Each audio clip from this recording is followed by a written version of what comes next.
श्री स्वामी समर्थ. देव म्हणतो, प्रिय मुला, मला माहीत आहे की या जगात कुठेतरी तुझी स्वप्ने आहेत, जी पूर्ण करण्यासाठी तू शांत बसून विचार करतोस आणि दररोज माझे ऐकतोस.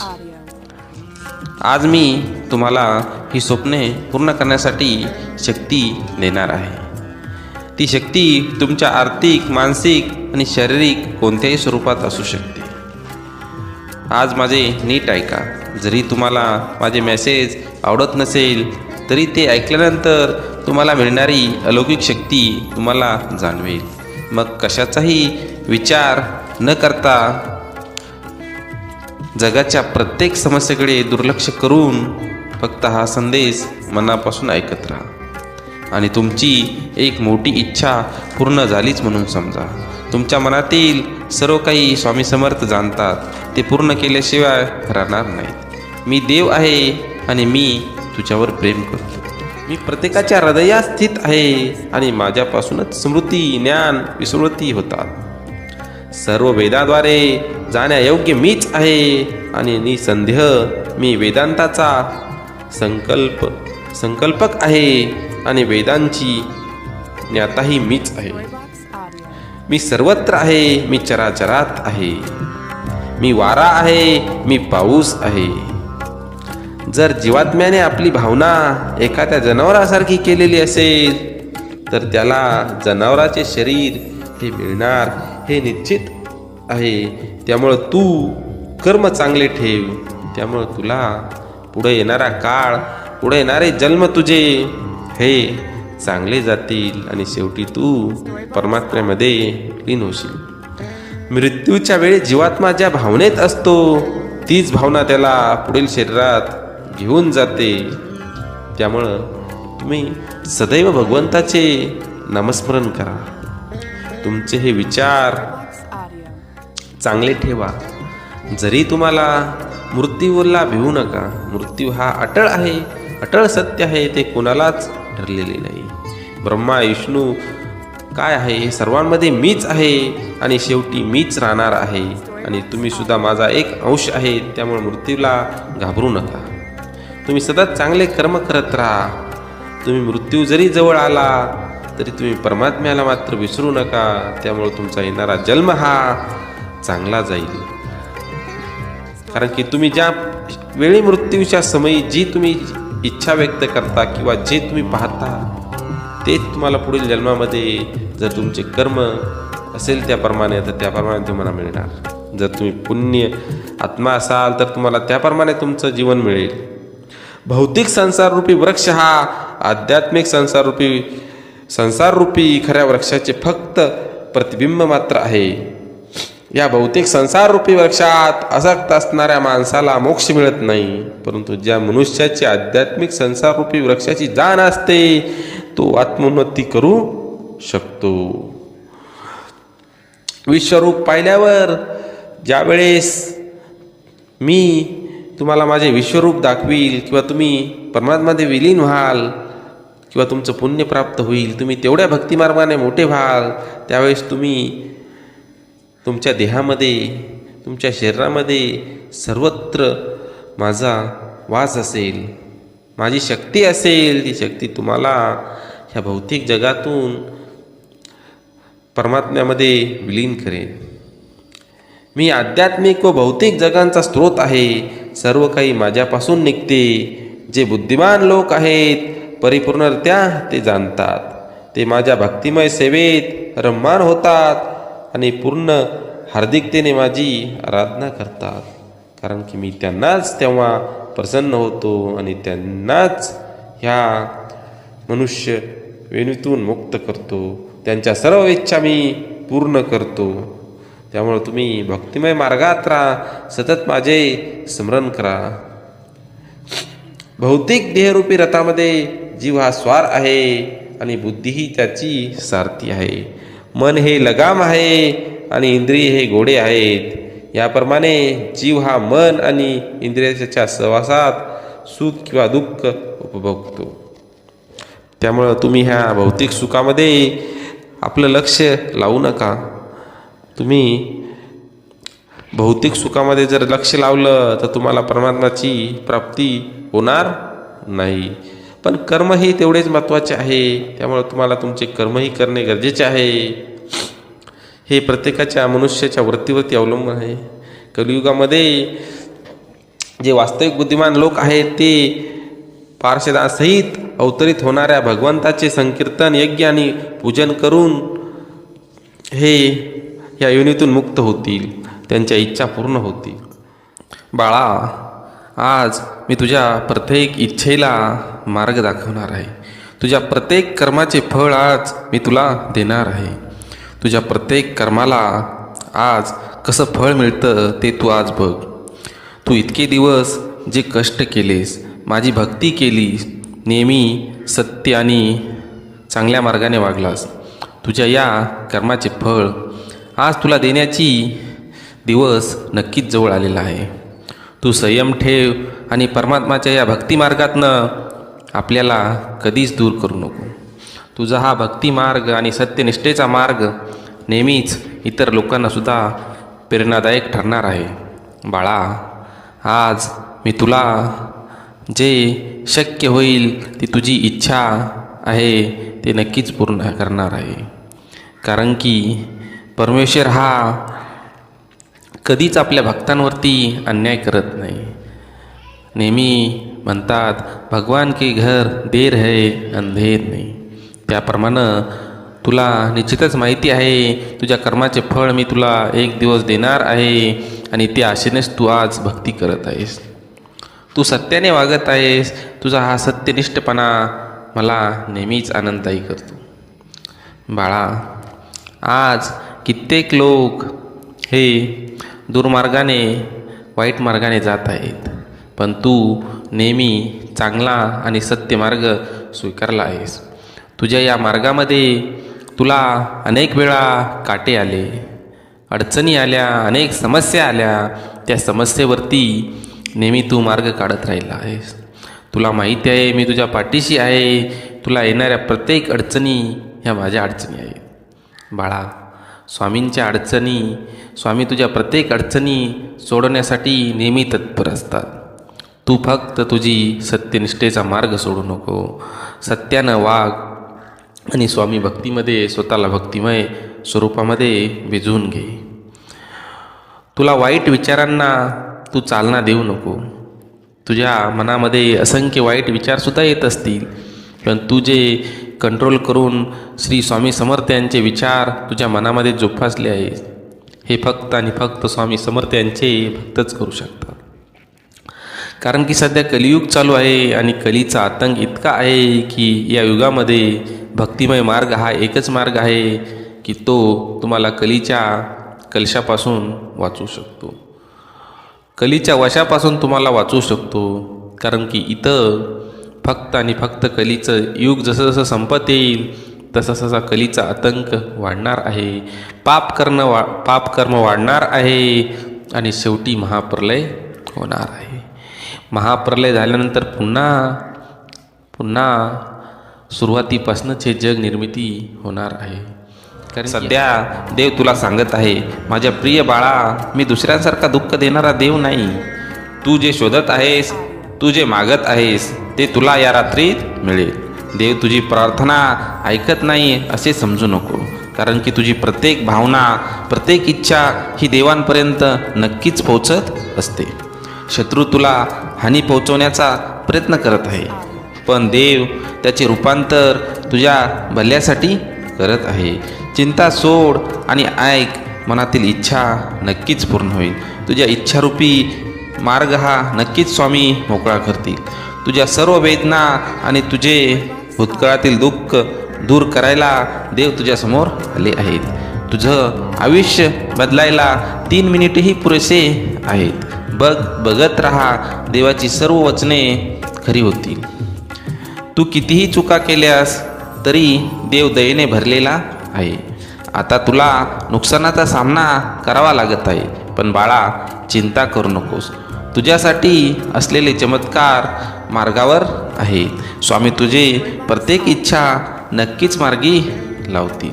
देव म्हणतो, जी चिंता तुला आता त्रास देत आहे त्या चिंतेची आजचा शेवटची रात्र ठरेल. तुझ्यावरती देवाचे प्रेम शुद्ध आहे आणि देव तुला शुद्ध मनाने सर्व काही देणार आहे. तो तुमच्या सर्व जखमा दुरुस्त करेल आणि प्रत्येक धक्क्याचे रूपांतर उल्लेखनीय पुराणात्मक करेल. आगामी शनिवार व रविवार दरम्यान तुमचे जीवन कायमचे बदलेल. अशा भरपूर आशीर्वादासह वर्षाव करण्याची तयारी करा. देवाची अद्भुत शक्ती तुमच्या आरोग्याला स्पर्श करेल आणि पुढची 3 मिनिटे तुझ्यासाठी महत्त्वाची ठरणार आहेत. त्यामुळे बाळा, हा संदेश ऐकत राहा आणि स्वामींच्या प्रत्येक वचनाचे तुझ्या जीवनामध्ये नक्कीच तू स्वागत करशील. तुम्ही गमावलेले सर्व गोष्टी मी पुनर्जईत करीन आणि तुम्हाला आर्थिक प्रगतीसाठी आवश्यक असलेली संसाधने प्रदान करीन. माझ्या प्रिय मुला, देव तुझ्यासाठी सर्व गोष्टी फिरवत आहे. तो तुम्हाला आणि तुमच्या कुटुंबाला भरपूर आशीर्वाद देईल. तुमच्या सर्व वेदनावर उपचार करेल. तुमच्या मनातील प्रत्येक इच्छेला नक्कीच देव साथ देईल. पण तुमचे कर्म हे चांगले ठेवा. आत्ता मी तुमचे जीवन गंभीरपणे बदलण्यासाठी काम करत आहे. तू तुझी काळजी सोडून दिल्यास मी तुझे अंतःकरण अव्यक्त आनंदाने भरून टाकीन. मी तुम्हाला टंचाईच्या ठिकाणाहून विपुलतेच्या ठिकाणी घेऊन जाईल. तुम्हाला जे हवंय ते नक्कीच मिळेल. देवाने तुमच्यासाठी तयार केलेले आशीर्वाद प्राप्त करण्यासाठी तुमचे हृदय खुले ठेवा. विश्वासू राहा आणि तो चमत्कारिक मार्गाने तुमचे जीवन कसे बदलतो ते नक्कीच पहा. हा महिना अमर्याद प्रेम तुम्हाला मिळणार आहे. हे आशीर्वाद प्राप्त करण्यासाठी स्वामींचे नाम ओम विश्वाय नम टाईप करा. आत्ताच हा शक्तिशाली व्हिडिओ लाईक करा. श्री स्वामी समर्थ यांच्या नावाचा जयघोष करा. प्रेमळ स्वामी भक्तांनो, देव नक्कीच तुम्हाला यश देणार आहे. तुमच्या प्रत्येक कर्माचे देव आता नक्कीच फळ तुम्हाला देणार आहे. तुम्हाला देव हा कधीही नाराज करणार नाही. देव आपल्या भविष्यासाठी नक्कीच काही ना काहीतरी प्रयत्न करत असतो. तुम्ही सदैव आपल्या स्वामींवरती कृपादृष्टी म्हणजेच तुम्ही स्वामींची भक्तिमय जीवन हे तुम्ही जगा. स्वामी तुम्हाला नक्कीच आशीर्वाद दिल्याशिवाय राहणार नाही. तुमचे संपूर्ण अस्तित्व हे माझ्या शांत स्नेह वाढ आणि कृपेच्या अमर्याद अपर्णांनी भरलेले आहे. त्यामुळं माझ्यावरती नक्कीच तुम्ही विश्वास ठेवाल ही मी आशा करतो. स्वामी तुमच्या प्रत्येक इच्छेला नक्कीच जागणार आहेत. मला माहीत आहे तुम्हाला खूप दुःख आहे, निराशा आहे.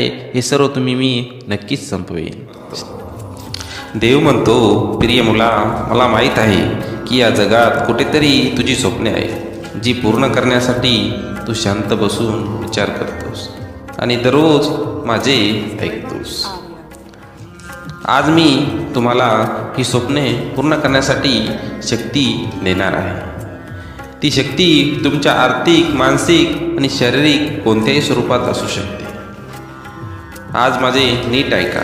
जरी तुम्हाला माझे मेसेज आवडत नसेल तरी ते ऐकल्यानंतर तुम्हाला मिळणारी अलौकिक शक्ती तुम्हाला जाणवेल. मग कशाचाही विचार न करता जगाच्या प्रत्येक समस्येकडे दुर्लक्ष करून फक्त हा संदेश मनापासून ऐकत राहा आणि तुमची एक मोठी इच्छा पूर्ण झालीच म्हणून समजा. तुमच्या मनातील सर्व काही स्वामी समर्थ जाणतात. ते पूर्ण केल्याशिवाय राहणार नाही. मी देव आहे आणि मी तुझ्यावर प्रेम करतो. मी प्रत्येकाच्या हृदयात स्थित आहे आणि माझ्यापासूनच स्मृती, ज्ञान, विस्मृती होतात. सर्व वेदाद्वारे जाण्यायोग्य मीच आहे आणि निसंदेह मी वेदांताचा संकल्पक आहे आणि वेदांची ज्ञाताही मीच आहे. मी सर्वत्र आहे, मी चराचरात आहे. मी वारा आहे, मी पाऊस आहे. जर जीवात्म्याने आपली भावना एखाद्या जनावरासारखी केलेली असेल तर त्याला जनावराचे शरीर हे मिळणार हे निश्चित आहे. त्यामुळं तू कर्म चांगले ठेव.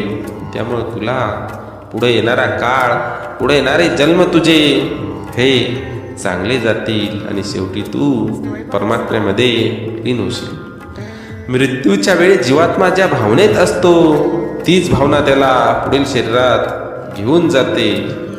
त्यामुळं तुम्ही सदैव भगवंताचे नामस्मरण करा. तुमचे हे विचार चांगले ठेवा. जरी तुम्हाला मृत्यूला भिवू नका. मृत्यू हा अटळ आहे, अटळ सत्य आहे, ते कोणालाच ठरलेले नाही. ब्रह्मा विष्णू काय आहे, हे सर्वांमध्ये मीच आहे आणि शेवटी मीच राहणार आहे. आणि तुम्ही सुद्धा माझा एक अंश आहे. त्यामुळे मृत्यूला घाबरू नका. तुम्ही सतत चांगले कर्म करत राहा. तुम्ही मृत्यू जरी जवळ आला तरी तुम्ही परमात्म्याला मात्र विसरू नका. त्यामुळे तुमचा येणारा जन्म हा चांगला जाईल. कारण की तुम्ही ज्या वेळी मृत्यूच्या समयी जी तुम्ही इच्छा व्यक्त करता किंवा जे तुम्ही पाहता ते तुम्हाला पुढील जन्मामध्ये जर तुमचे कर्म असेल त्याप्रमाणे तर त्याप्रमाणे तुम्हाला मिळणार. जर तुम्ही पुण्य आत्मा असाल तर तुम्हाला त्याप्रमाणे तुमचं जीवन मिळेल. भौतिक संसाररूपी वृक्ष हा आध्यात्मिक संसाररूपी खऱ्या वृक्षाचे फक्त प्रतिबिंब मात्र आहे. या भौतिक संसाररूपी वृक्षात आसक्त असणाऱ्या माणसाला मोक्ष मिळत नाही. परंतु ज्या मनुष्याची आध्यात्मिक संसाररूपी वृक्षाची जाण असते तो आत्मोन्नती करू शकतो. विश्वरूप पाहिल्यावर ज्यावेळेस मी तुम्हाला माझे विश्वरूप दाखवील किंवा तुम्ही परमात्म्यामध्ये विलीन व्हाल किंवा तुमचं पुण्य प्राप्त होईल, तुम्ही तेवढ्या भक्तिमार्गाने मोठे व्हाल, त्यावेळेस तुम्ही तुमच्या देहामध्ये, तुमच्या शरीरामध्ये सर्वत्र माझा वास असेल, माझी शक्ती असेल. ती शक्ती तुम्हाला ह्या भौतिक जगातून परमात्म्यामध्ये विलीन करेल. मी आध्यात्मिक व भौतिक जगांचा स्रोत आहे. सर्व काही माझ्यापासून निघते. जे बुद्धिमान लोक आहेत परिपूर्णरित्या ते जाणतात. ते माझ्या भक्तिमय सेवेत रममान होतात आणि पूर्ण हार्दिकतेने माझी आराधना करतात. कारण की मी त्यांनाच तेव्हा प्रसन्न होतो आणि त्यांनाच ह्या मनुष्य वेणीतून मुक्त करतो. त्यांच्या सर्व इच्छा मी पूर्ण करतो. त्यामुळे तुम्ही भक्तिमय मार्गात राहा. सतत माझे स्मरण करा. भौतिक देहरूपी रथामध्ये जीव हा स्वार आहे आणि बुद्धी ही त्याची सारथी आहे. मन हे लगाम आहे आणि इंद्रिय हे घोडे आहेत. याप्रमाणे जीव हा मन आणि इंद्रियाच्या सहवासात सुख किंवा दुःख उपभोगतो. त्यामुळं तुम्ही ह्या भौतिक सुखामध्ये आपलं लक्ष लावू नका. तुम्ही भौतिक सुखामध्ये जर लक्ष लावलं तर तुम्हाला परमात्म्याची प्राप्ती होणार नाही. पण कर्म हे तेवढेच महत्त्वाचे आहे. त्यामुळे तुम्हाला तुमचे कर्मही करणे गरजेचे आहे. हे प्रत्येकाच्या मनुष्याच्या वृत्तीवरती अवलंबून आहे. कलियुगामध्ये जे वास्तविक बुद्धिमान लोक आहेत ते पार्षदासहित अवतरित होणाऱ्या भगवंताचे संकीर्तन, यज्ञ आणि पूजन करून हे या योनीतून मुक्त होतील. त्यांच्या इच्छा पूर्ण होतील. बाळा, आज मी तुझ्या प्रत्येक इच्छेला मार्ग दाखवणार आहे. तुझ्या प्रत्येक कर्माचे फळ आज मी तुला देणार आहे. तुझ्या प्रत्येक कर्माला आज कसं फळ मिळतं ते तू आज बघ. तू इतके दिवस जे कष्ट केलेस, माझी भक्ती केलीस, नेहमी सत्य आणि चांगल्या मार्गाने वागलास, तुझ्या या कर्माचे फळ आज तुला देण्याची दिवस नक्कीच जवळ आलेला आहे. तू संयम ठेव आणि परमात्माच्या या भक्तिमार्गातनं आपल्याला कधीच दूर करू नको.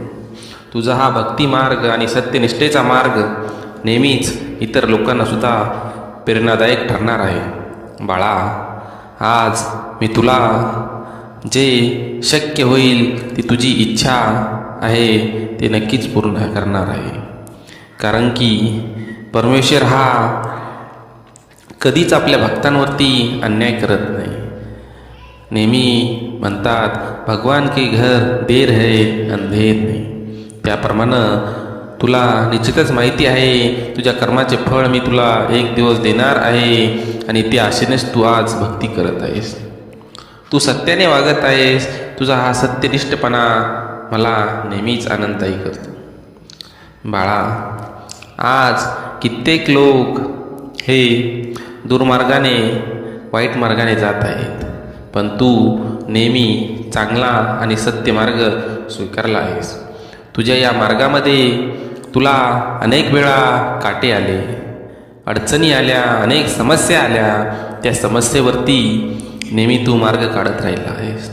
तुला माहिती आहे मी तुझ्या पाठीशी आहे. तुला येणाऱ्या प्रत्येक अडचणी ह्या माझ्या अडचणी आहे. बाळा, स्वामींच्या अडचणी, स्वामी तुझ्या प्रत्येक अडचणी सोडवण्यासाठी नेहमी तत्पर असतात. तू फक्त तुझी सत्यनिष्ठेचा मार्ग सोडू नको. सत्यानं वाग आणि स्वामी भक्तीमध्ये स्वतःला भक्तिमय स्वरूपामध्ये भिजवून घे. तुला वाईट विचारांना तू चालना देऊ नको.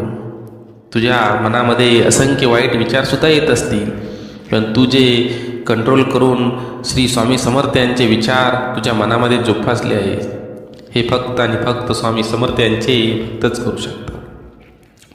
कारण की सध्या कलियुग चालू आहे आणि कलीचा आतंक इतका आहे की या युगामध्ये भक्तिमय मार्ग हा एकच मार्ग आहे की तो तुम्हाला कलीच्या कलशापासून वाचवू शकतो, कलीच्या वशापासून तुम्हाला वाचवू शकतो. कारण की इथं फक्त आणि फक्त कलीचं युग जसं जसं संपत येईल तसा तसा कलीचा आतंक वाढणार आहे. पाप कर्म वाढणार आहे आणि शेवटी महाप्रलय होणार आहे. महाप्रलय झाल्यानंतर पुन्हा सुरुवातीपासूनच हे जग निर्मिती होणार. उगाची भीतोसी बहे पळू दे, जवळी उभी स्वामी शक्ती कळू दे. जगी जन्म मृत्यू असे खेळ ज्यांचा, नको घाबरू तू असे बाळ त्यांचा.